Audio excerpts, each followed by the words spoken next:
What is going on, guys? Today we are diving into one of the most asked questions in Season 10 of New World, and it is, which perks are truly the meta now? With all the buffs, nerfs and the system overhauls, a lot of old favorites are being reshuffled. So in this video, I'm going to give you the ultimate tier list from the D to the S tier. I'll explain why each perk will land where it does, what got buffed or gutted, and where you should invest your resources and much more. So first up we have the D tier, and these are the perks that in the Season 10 you will almost always want to avoid. Either way, they got nerfed hard or the newer systems just make them redundant. First up we have Divines. Divines got changed so that its increased healing only works with the consumables or the life-stealing sources and not from the regular heals. That means its usefulness is massively reduced. Unless your build is extremely niche around consumables, then Divines is largely a dead weight. Next, we have the Featherweight artifact. Featherweight was already the go-to for PvP for its flat damage reduction, but now it has a trade-off. When you are staggered, you will inflict a slow on yourself, so 8% for 4 seconds. This penalty makes this perk too risky in many fights, especially in a high-pressure one. Then the Ankh artifact. The Ankh got nerfed by about 10%. It still might flutter in niche builds like for the war, but overall it's no longer a go-to in the general play. Then Enhanced Ward and the Grit Ward.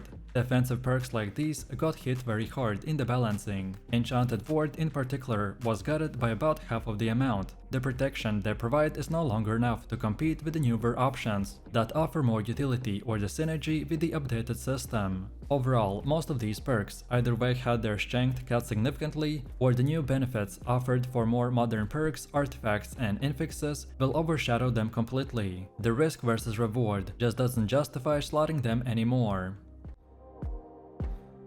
Then next up we have the C tier, and these perks aren't terrible, but they're not dependable in every build. You can use them when you don't have a better alternative, or when they complement a very specific synergy. First up we have Leeching. Leeching got nerfed. It only gives 4% health per hit, though it remains stackable up to 20%. It's decent, but it's not dominant. If you combine this with the Blood Drinker, then you might push life stealing, but in the current meta, it's far from broken. Then the Plague Strike / Attunement. The Plague Strikes is relatively staying the same, and Attunement is getting a slight 1% nerf. These were solid in the prior seasons, but in Season 10, the ceiling for the damage and utility has been raised. They're still usable, especially in a hybrid or disease build, but not the core.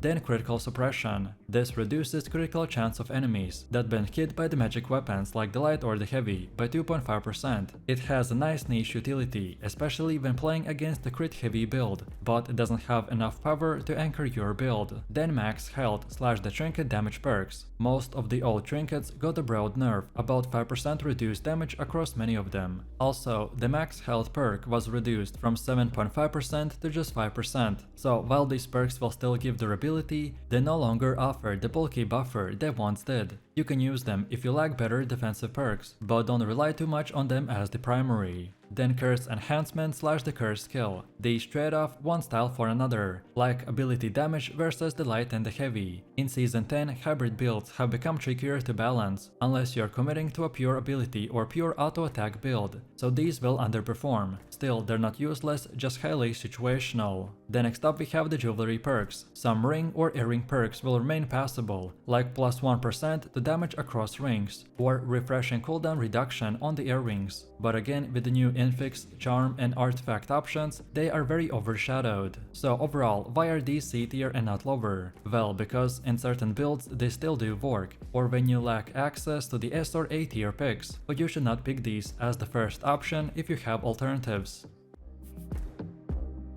Then next we have the B tier. These perks are solid, dependable, and will see frequent use. They may not always dominate, but they won't disappoint. So we got Invigoration, Vigor, Freedom, Hasted Vigor, and the Shrinking Heals. These healing / sustain perks will still hold value. The Shrinking Heals in particular got a smaller nerf compared to the rest, which will help you to retain the relevance. Overall, these perks are decent for survivability and for staying in the longer fights. Then Enhanced now with the light and heavy attacks will deal an increased 3% base damage. The flat increase makes Enchanted a reliable booster for builds that are focused on auto attacks. It doesn't always pair well with the heavy ability builds, but for the physical or hybrid builds, it is a consistent choice. Also, it's worth mentioning that Enchanted with the skill Enchant variation will give more damage for both auto attacks and abilities, so this gives flexibility, and it's one of the reasons why it climbs to the B tier. Then we have Close Quarter Infix. This is one of the game-changing infixes. It gives 20% damage on the light and heavy attacks within 10 meters, plus 5% base attacker damage. This is extremely strong, especially for the weapons like the blunderbuss, bow, and the musket,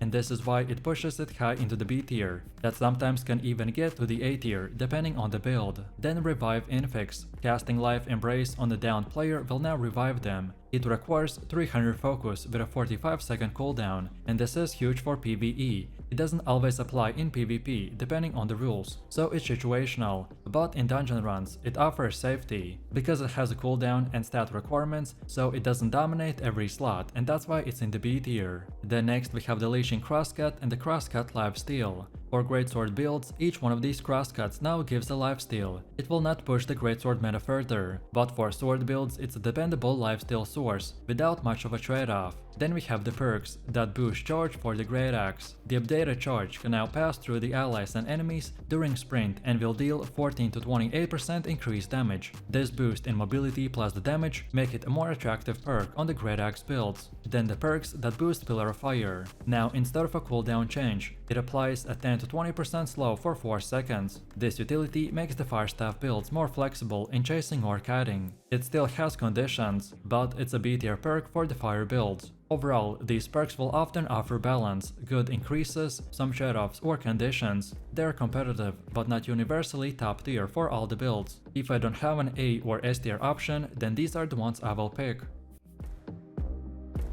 Next up we have A tier, and these are the perks in the upper echelon. In many builds, you'll want at least one of them. They will deliver strong benefits without heavy trade-offs, or their trade-offs are acceptable in the current meta. First up we have Cleansing Block. Blocking an attack will remove a debuff. For builds like the Greatsword that rely on the blocking plus dealing damage, this is an incredible synergy. The combination of block plus cleanse plus continued aggression will push this perk very high. Then we have Poison Affinity. You will deal 15% more damage to the poison enemies. In builds that already apply poison or the dots, this basically is a free multiplier. So anytime your target is weak to poison, this will amplify the damage substantially. Then we have Enhanced Infix and Skill Enchant pairing, which is reinforced. Having both enhanced variations will increase consistency across light, heavy, and the skills. For builds that use the skill hybrid will unlock stronger synergy than the pure enhanced alone. Then Anointed Lifesteal. Now it gives 7% increased healing from all the lifesteals and its stacks. This makes the lifesteal builds much safer and self-sustaining. Paired with the Leeching, Blood Drinker, and etc., you can push this very high.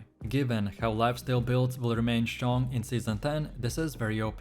Then the Leeching Flurry, the Weapon Mastery. You'll still get the heal on use. The big change is that instead of in one ability window, you now get 30% damage reduction for 4 seconds after the Flurry. That's a huge buff in survivability terms, especially for the Musket Rapier and the Fire Staff builds. This will help you to sustain in fights rather than get one shot, and that's why this perk is a strong A tier pick. Next up we have the Enraged set synergy. While technically this is a set bonus rather than a perk, its effects are often used like perks. Enraged gives incremental damage stacks, so 1% hit within 13 meters, and a heavy attack bonus, an additional damage below 70% health. In PvP, it can push DPS significantly if managed well. Most builds that lean aggressively will often use this one. And finally, we have the Stifling set synergy. This is another set that acts like a perk. When all abilities of your weapons are on cooldown, your attacks will silence the target by giving a window of advantage. For builds that heavily rely on combo abilities, this provides an amazing clutch utility. Overall, these A tier perks will strike a strong balance. They are a huge impact on your DPS, survivability or utility, and their costs or restrictions are very manageable. In many builds, they still outperform the B and the C tiers, especially in the high gear or organized play.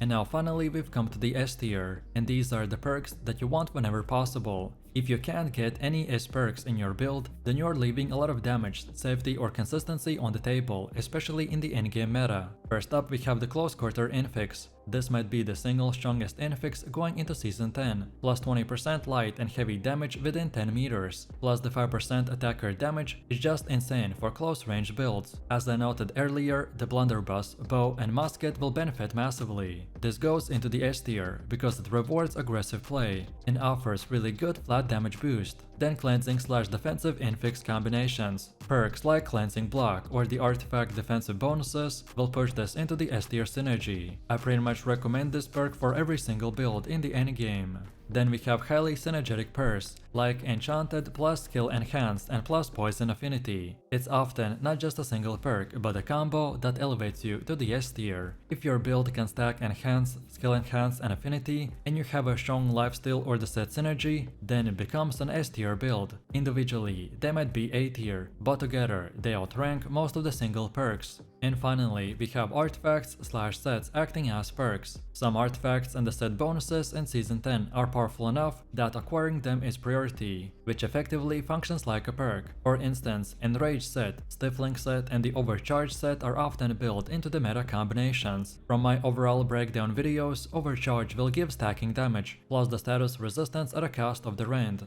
If your build lines up with one of these, then the set effects will push your entire build towards the S tier.